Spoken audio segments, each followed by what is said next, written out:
what's going on? It's Ashley with GlobalGrind.com, and we're here doing New York Fashion Week just before the Argyleculture show with the boss man, Russell himself. How are you? I'm good. Good. Okay, so before the show begins, tell me, what can we expect to see tonight? Well, you know, there's I think a white space in the marketplace. In other words, there's nobody designing for this urban graduate.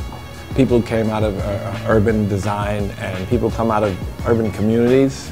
Like, there's no designers, and I feel like I have a sense of style that speaks to like young professionals in a way that other designers have not, you know, not in many years. So it seems, and especially now, as these urban graduates have grown up, and they only grow up into lots of brands would have to pick and choose. There's no cohesive collection that represents this mindset.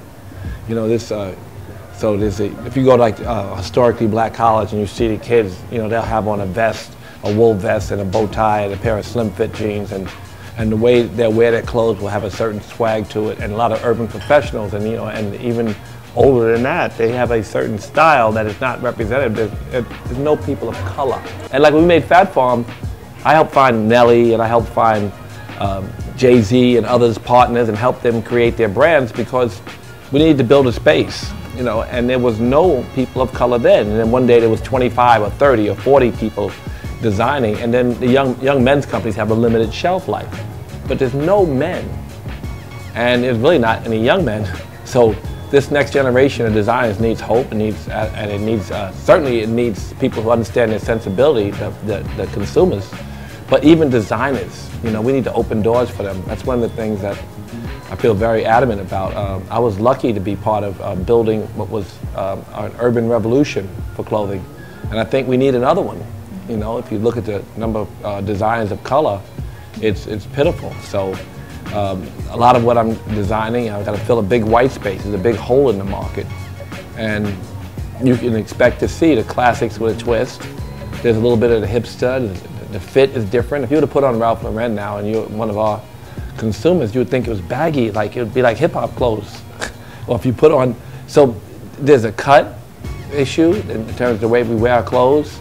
I mean, do you think you could find a purple Argyle sweater? I haven't tried, but... No, I'm saying, but if you look for one, you probably wouldn't find one. It's just, they really don't get it, you know, and I think that I design for myself, but I also design for this whole community that doesn't have any voice. And I want to, hopefully if I can prove with a success story, how important it is to have designs of color, then more will come. But in the short term, there's really a lack of inspiration and a lack of designers who create for this community. And you yourself, as well as Fat Farm, have had an undeniable influence in fashion. So I want to know who you think is the best dressed rapper in the game. Oh, that's a tough one. A lot of well-dressed rappers. Top 3. I would put Diddy up there somewhere because Diddy is very meticulous in his shit. He's always right. And our man Andre Arell is very, very fresh with his shit. And those are close friends too, so let me think of somebody else, you know. Being biased. Yeah, I don't want to be too biased. There's a lot of slick dudes out there. A lot of dudes are doing it, you know. They all have different style too. It's a personal thing. So those are dapper dudes I just mentioned. Like, there's a lot of slick dudes who got different personalities. I'm trying to think. There's so many. I don't want to put it. There's a lot of. I'm gonna put dudes. mine out there. Who's that? Kanye West. Kanye is up. I don't even know why I didn't mention my man. See, messing up. Right. The reason I need to have these drop pants, these drop crotch pants, is because he wore that quilt. If not, then they would never have made these pants, right? Right. And these pants is hot as fire, right? And this is from Kanye. If Kanye didn't wear a quilt, we could never wear drop crotch pants like this. The way I'm rocking these pants, these Big Sean pants. He made these. And now on a more serious note, you know, on Global Grind, we've been sticking really close to covering Ferguson and issues like Eric Gardner. What can we as young people do to prevent situations like these from occurring again? Well, there's two things. One, we need to promote police sensitivity training, but also we as community members have to have sensitivity training as well. So we got to know when they say stop, stop, you know what I mean? Because that's law enforcement. But they have to learn not to be afraid of us. We have to promote diversity, push for diversity in police forces that patrol our communities. Ferguson was a unique space where they had the change in the community's demos happened so quickly that some of the same police came there, so it's not wholly. The idea that there's 50 white cops and 3 black cops sounds insane, but The community before that reflected a ratio a little bit closer to that. But we can't have a community where 70% of the people are black and 50 out of 53 are white in police officers. That doesn't make sense. So that's one. And then they should wear the little cameras. I heard they're starting to wear the cameras down Ferguson. We should promote that around the country.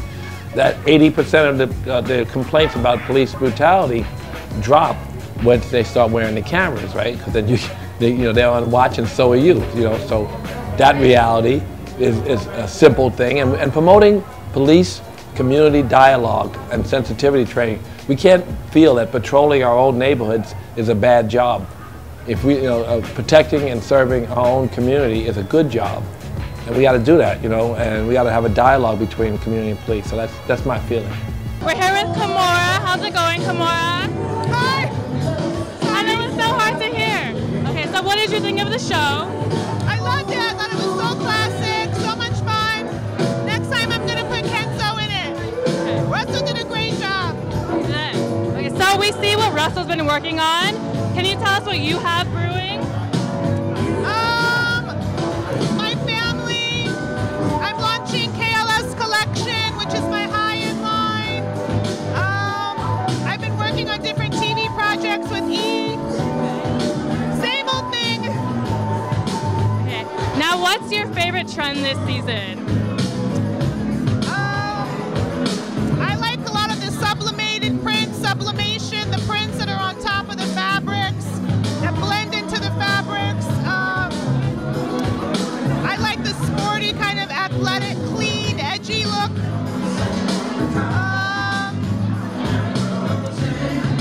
What else? Of course, I always like pops of color.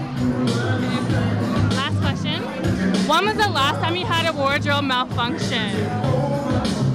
Probably every day, all the time. But it's not so much about the wardrobe malfunction as much as it is about how you recover, I think.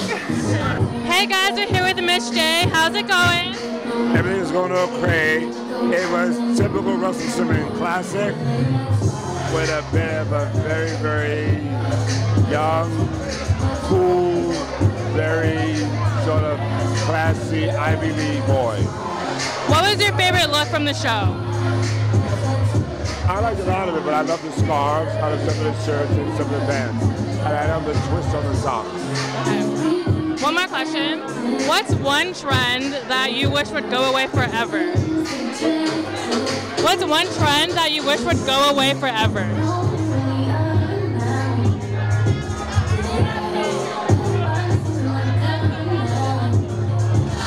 I don't have one, I have many.